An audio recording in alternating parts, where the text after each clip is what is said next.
A new client came into my shop yesterday, and she said, this little shop of yours is so cute. You should have a dog laying here on the carpet. I don't have a carpet. You need a carpet too. And you don't have a dog either. And I have a dog either. And I told her, I said, you know, I love dogs, but I said, you know, I've got 7 cats and 2 birds at home, and I'm pretty much maxed out for a feed a week, you know. And she says, you're single, you live alone, you live out in the country, aren't you afraid? And I looked her dead in the eyes and I said, no, I am not afraid. And she goes, how is that possible? How do you do life not afraid? And I said, because I've made my peace with God. And she looked at me, she goes, very good answer. But I told her that, I said, you know, if I believe that something is necessary for my spiritual evolution, it will occur in some form or the other. If I'm out of tune, I am going down the wrong path, and I need redirection, I believe that Spirit will do that for me. Depending on how hard the 2x4 needs to hit me in the head, will depend on the severity of the situation. But through Eckhart Tolle and through all of the spiritual avenues that I've explored throughout my spiritual journey, I have discovered that if I allow and I accept and I surrender to the fact that God loves me absolutely, I'll be okay. We'll be on that inner tube and down the river in no time at all.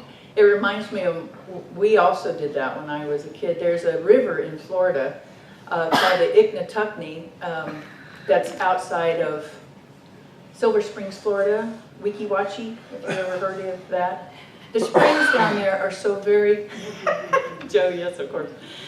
The springs down there are so very clear that you can see the fish swimming on the bottom. And so they have these little boats that take tourists around that are called glass bottom boats, and you can look through the glass bottom and see what's happening down there. So we were traveling down this Icknatucknee River, and the water stays at 55 degrees. And in Florida in the summertime, that's a really nice thing to do. And we heard a waterfall. Well, you know, in Florida, that the highest point of Florida is 12 feet above sea level. So we heard a waterfall, and it's like, we got to go see what that is, because that's just not possible unless it's man-made. And so we were able, but the current was pretty strong, because this spring where this water was coming out of was massive. And so the current that was coming out was so strong that it really took some effort for us to get to the side of the river and pull ourselves off so we could go explore this little sound that we heard. And so my mother and my brother-in-law are further outstream, and there's this huge oak that was hanging out over the river, and there was a massive water moccasin asleep in the top of the tree, about a foot above my mother's head as she traveled underneath that tree. But that was the only way that they were going to be able to maneuver to get over to the side of the river to pull themselves out. So my mother stood up in her little dinghy and grabbed hold of the tree. And as people are traveling by, going down through the current on the rest of the river, people are saying to my mother, don't you see that snake just above your head? And she says, yes. And they said, what do you think you're doing? She says, what does it look like? I'm hanging on. It's one of my favorite stories about my mother's spirit. I mean, she just did not let anything get in her way from what she wanted to do. And her daughter is the apple that doesn't fall far from the tree. So I told this lady that everything that happens, I look for truth in for my spiritual evolution and whoever I'm interacting with. And sometimes we have very, very powerful and deep and awakening conversations, and this was one of them. I was very grateful for it, but it reminded me of a trip that I took to London in 2008. And a friend of mine, a psychic friend of mine, told me that, she said, you can't go. Something terrible is going to happen. And I realized after I left her, because she frightened me pretty badly, but she didn't frighten me. What she did was she scratched off the surface of my own fear about what the unknown would hold for me as I went traveling by myself to another country. And I went outside and I thought to myself, really? You are really going to pass up the opportunity of a lifetime because someone else told you something bad might happen? And isn't it true that if something bad's going to happen, chances are it's going to happen in your own house 25 times more likely than it's going to happen somewhere else? So I went. It made her mad as you know what, but I went. The only thing that bad happened was that a pickpocket got my necklace off my neck somewhere on a train during the whole thing, which the necklace was replaced without cost to me after I got back. And the thing was that as I realized that the necklace was gone, I thought, you know what, whoever you are, Mr. Thief, if you needed it that bad that you were willing to risk what you risked so that you could get a few bucks out of it for your Starbucks or whatever it is that you need the money for, God bless you with it.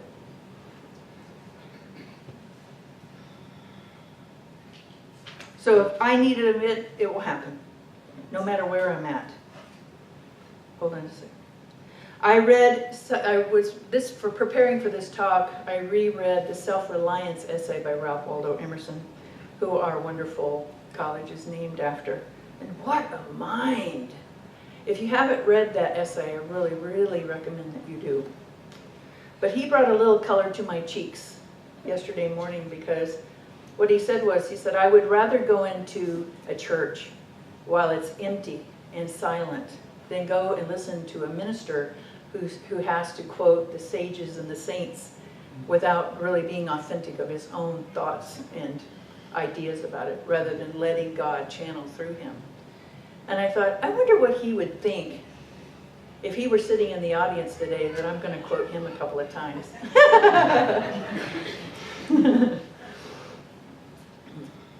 But for me, it was a lesson in stretching into my own divinity so that I could use the thoughts and the impressions and whatnot that I got as I traveled down my own path by his light, that he lit the way for those of us who have the ability and the light to see the kind of concepts he was talking about. One of the things that he said was, we are ashamed of that divine idea that each one of us represents.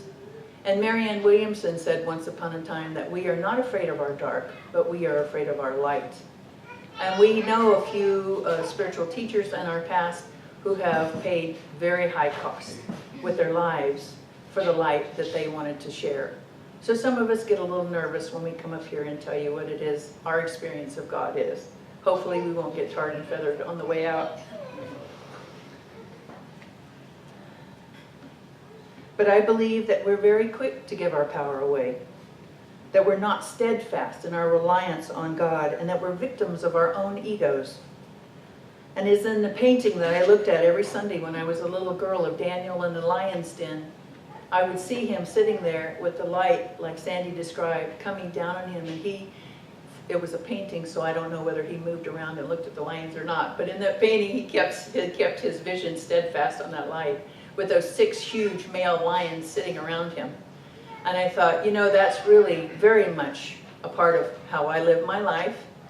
I focus on the light that God provides, the insight, the inspiration, and then my ego says, yeah, but there's lions in the room, they're sitting on those rocks and they're looking pretty hungry. And I look at them and I imagine all kinds of fantasies about what they could do to me, and I scare myself so bad that I got to go back and look at the light. Do some of you do that? In the second coming of Christ, Yogananda says, if man does not follow those laws which show clearly the divine image within himself, he falls out of tune with God and into a delusive or false suffering of his own making. A few weeks ago, a case in point, I got an emoticon on my phone at 2:30 in the morning from my mother. And it was a very sad face with a huge tear. And where I went with it was that my sister, Vicki, had gone down to see my sister Cosette. And there's a lot of trouble in the family at the moment because of the way my sister Cosette treated my aunt. So there's all this drama going on, and my aunt told me what was happening and whatnot. But I thought what happened was my sister Vicky came up and really upset my mother. And so I projected that my mother was very depressed about what all this had happened. And what happened to me was this huge bubble of emotion from toxic misunderstanding came up. And I sobbed for about an hour. But what I realized is I called my mother the next morning and I said, "Are you okay?" And I told her what had happened. And she said, "Well, I just don't know how to use this phone. And I didn't send you that, or I didn't mean to send you that." And I realized God had to send me that and had to sign my mother's name to it. But it may not have even come from her phone for all I know. But I thought I was laying there after my emotional storm and my drama had passed. And I thought, it's 3 o'clock in the morning. I've got my wonderful cats piled all over me, keeping me warm. It's quiet, it's peaceful. What has changed?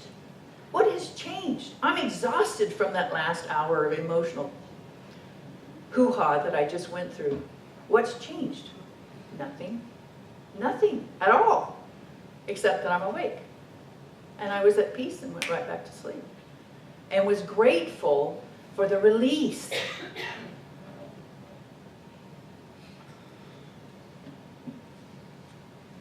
I decided that I was just ripe for that bubble to be released.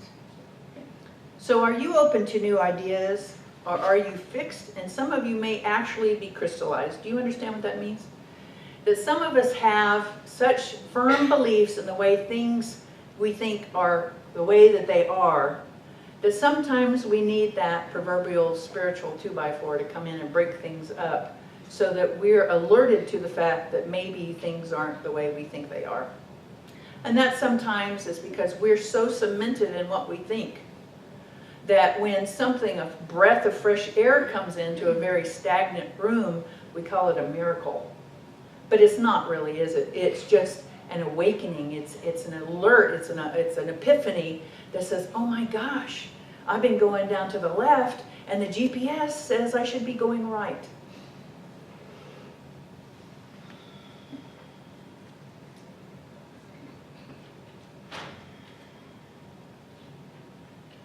As individuated beings, we take out beliefs, our experiences, and we look out onto the world thinking we're separate, and we keep cloaked what we're ashamed of rather than, quote unquote, getting it off our chests. Ralph Waldo said, our lives reflect what we believe on the inside. Men imagine that they communicate their virtue and vice only by overt actions and do not see the vice and the virtue that emits with them every breath of every moment. So are you open to the possibility that there is room for change in you? Regardless of your age, because I know a lot of people say, I'm too old to change. Are you too old to change an idea that no longer works for you? I know in my past I have upset many people by telling them, you know, that thought form does not serve you. You hurt yourself with that thought. Is it possible that you can release it and let it go finally? Let the inner tube go. Do you have room for more thoughts and ideas? Do you have all the prosperity, happiness, joy, health that you want? And are you willing to do what that takes for it to happen? They used to tell us in Al-Anon, don't compare your insides to someone else's outsides.